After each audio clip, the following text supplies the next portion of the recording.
Bonjour tout le monde. Ce matin, je vous parle avec une petite voix enrouée. Je me suis levée avec un petit rhume ce matin, mais ne vous inquiétez pas, ça ne m'empêchera pas de vous dire ce que j'ai à vous dire aujourd'hui. Alors aujourd'hui, dans la capsule d'aujourd'hui, nous allons parler de la différence entre le stress, l'anxiété et le traumatisme. De prime abord, ça semble très banal. On pense savoir c'est quoi la différence. Mais pas vraiment, c'est pas si simple que ça. Et l'autre chose aussi, pourquoi il est important de connaître la différence entre les deux, c'est que quand va venir le temps d'apaiser notre système nerveux, on ne le fera pas de la même façon selon dans quel état on est. Donc c'est sûr qu'on n'apaisera pas notre système nerveux de la même façon si on vit un stress de la vie ordinaire qu'un trauma, un traumatisme. Alors, c'est pour ça qu'il faut connaître la différence entre les trois. Il faut savoir dans quelle situation, dans quel état on est.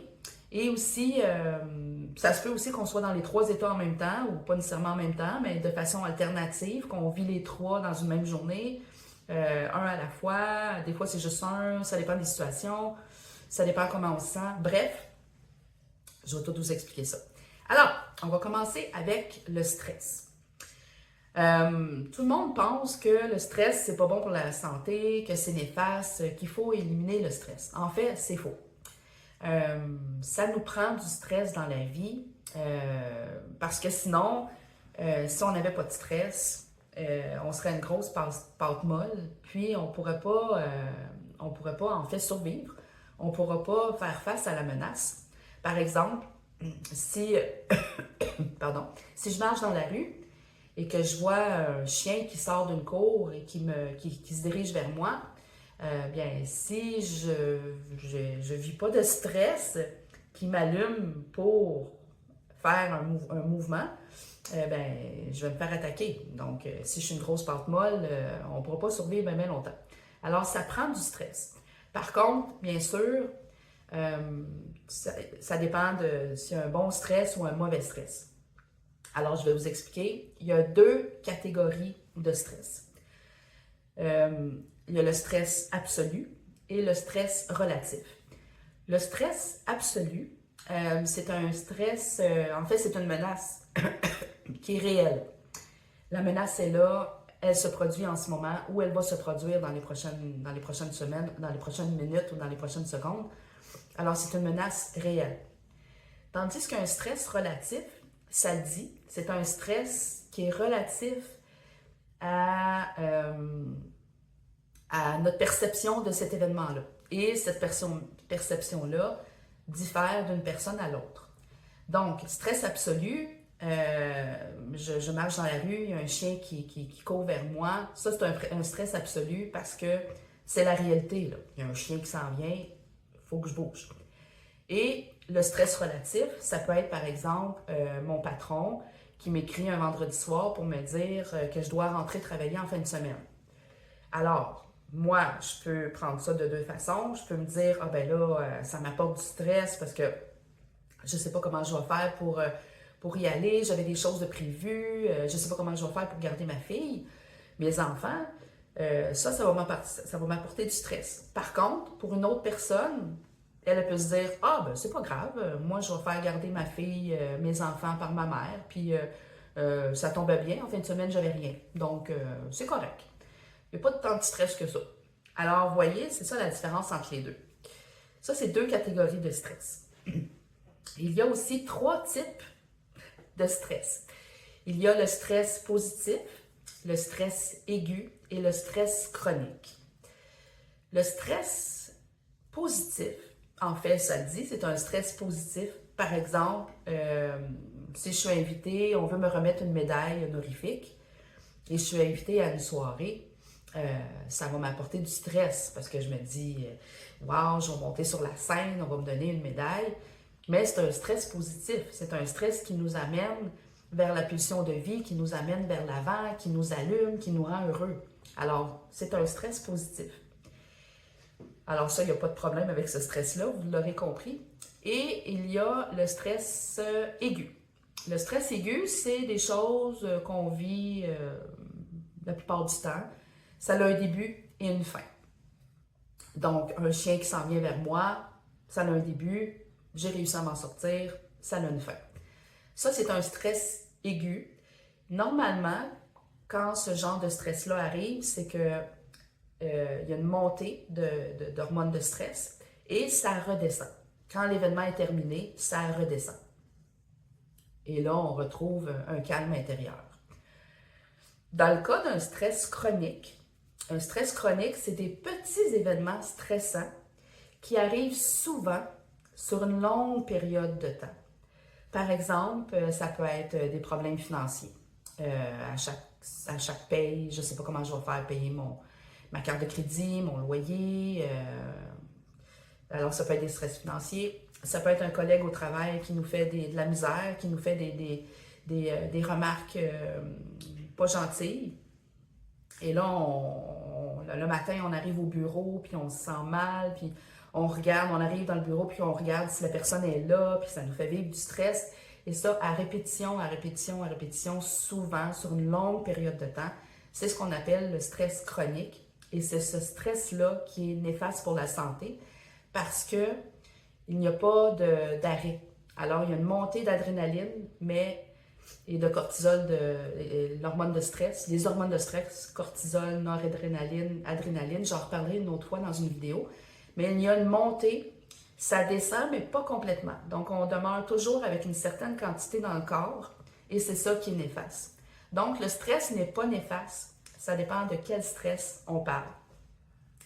L'anxiété, c'est la même chose. L'anxiété, la différence avec le stress, c'est que l'anxiété, c'est quelque chose, bien que le stress, c'est quelque chose qui va arriver dans les minutes ou les prochaines secondes qui s'en viennent. L'anxiété, elle, en fait, c'est dans notre tête. Ça n'existe pas. C'est des scénarios qu'on se fait dans notre tête pour des choses qui ne sont même pas arrivées encore. Et là, pareil comme le stress, on a besoin d'anxiété. On a besoin d'avoir de l'anxiété. Il faut planifier l'avenir. Si on ne planifie pas les choses négatives ou les choses qui pourraient survenir, encore là, si on est une grosse pâte molle, on ne survivra pas longtemps. Alors, c'est nécessaire. Comme le stress, l'anxiété, c'est nécessaire. Il y a 3 types d'anxiété. Alors, il y a la personne qui s'en fait pour rien. Donc, il pleut aujourd'hui, est-ce que tu as emmené ton parapluie? Oublie pas, est-ce que tu as emmené ton lunch? Là, en fin de semaine, est-ce qu'il va faire beau? Donc, c'est la personne qui s'en fait pour des riens. Si c'est bien géré, ça, il n'y a pas de problème. Ça peut parfois tomber sur les nerfs, mais normalement, il n'y a pas vraiment de problème à ça. Il y a le stress, pas le stress, mais pardon, l'état anxieux. Alors ça, c'est un état. Alors ça aussi, ça a un début et une fin. Par exemple, si je sais qu'en fin de semaine, je vais rencontrer mon ex pour la garde partagée des enfants, ça me rend anxieuse parce que je me dis, ça se peut que ça se passe bien, ça se peut que ça se passe pas bien, puis là, si ça se passe bien, je suis sûre que ça se passera pas bien, puis... Mais ça, il y a un début et une fin, dans le sens que quand la rencontre est terminée, c'est terminé, ça redescend, il y a une fin. Alors, c'est un état qui dure de façon temporaire. Et il y a finalement le trouble d'anxiété généralisée, en fait, le trouble d'anxiété, qui est un problème de santé mentale. Et cette anxiété-là nous empêche vraiment de vivre. Donc, ça a vraiment des conséquences sur notre santé mentale au niveau psychologique. On peut ressentir de la peur, on peut même ressentir comme un état on sent qu'on va mourir. Physiquement, on a des palpitations cardiaques, on peut avoir une crampe. Moi, ça m'est déjà arrivé là, d'avoir une crampe dans la poitrine. Je me dis, je suis en train de faire une crise de cœur. D'ailleurs, je suis allée à l'Institut de cardiologie pour voir si j'avais pas une crise de cœur. Finalement, j'avais rien. Donc, c'est vraiment de l'anxiété. Alors ça, c'est vraiment de l'anxiété. Ça, c'est vraiment compliqué. Et c'est ça qui est problématique, qu'il faut savoir bien gérer parce que ça peut vraiment empoisonner notre vie. Après, troisième état, c'est le traumatisme, le trauma. Ce qu'il faut savoir, c'est qu'il y a une différence entre le trauma et le traumatisme. Le trauma, c'est un événement qui a un début et une fin. Donc, ça peut être un trauma fait par la main de l'homme, un viol, une agression, un braquage. Ça peut être un événement fait par la technique, par exemple une explosion, un feu. Ça peut être une catastrophe naturelle, un volcan, un tremblement de terre, un tsunami. Ça peut être aussi des lésions au cerveau, soit à la naissance ou si on fait un ACV. Donc, on a un trauma au cerveau. Ça peut être quelque chose qui devait pas se produire, mais qui se produit.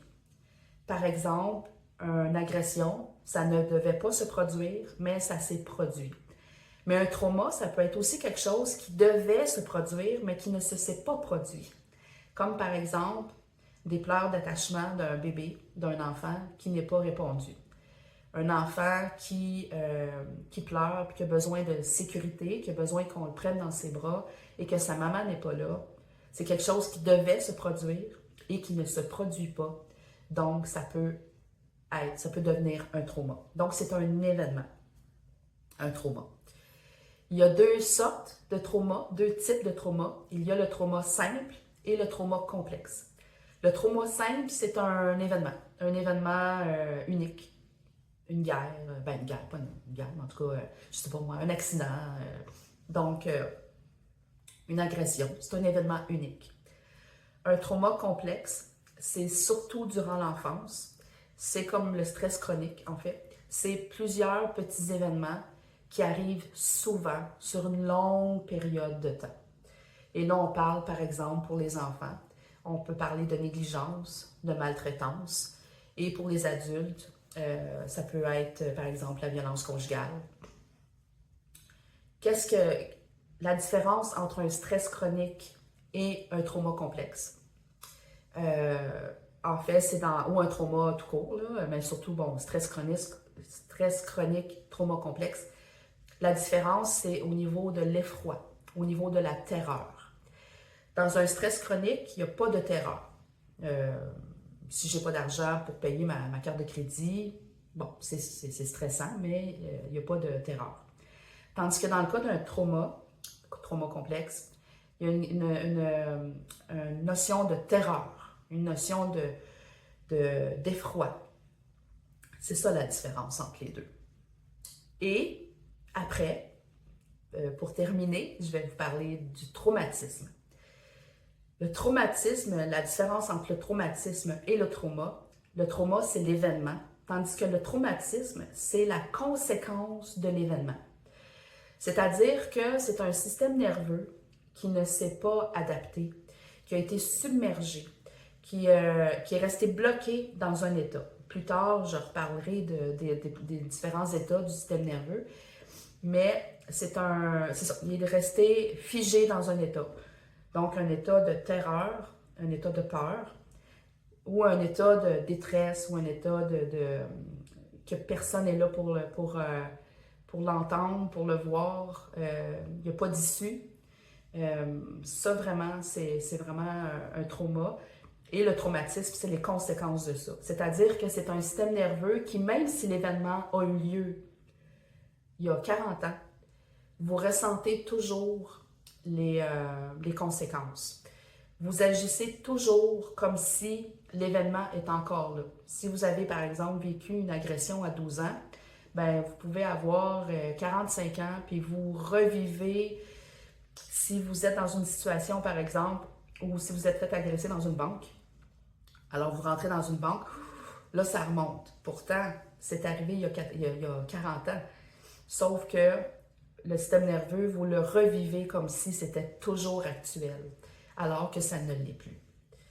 Alors c'est ça, et ça c'est vraiment, ça complique une vie, là. Il y a beaucoup, beaucoup de personnes qui sont victimes de traumatisme et ne le savent pas. Alors pour aujourd'hui, je vous ai expliqué la différence entre les trois états, le stress, le traumatisme et l'anxiété. Plus tard, dans d'autres capsules, on va aller encore un petit peu plus loin, mais pour aujourd'hui, on va s'arrêter là. Je vous remercie beaucoup Et puis, ben, je vous souhaite une belle journée. J'espère que ce que je vous ai dit va vous aider à comprendre un peu mieux votre système nerveux. Et si vous aimez ma vidéo, ben, n'hésitez pas à la partager. Merci. Bye.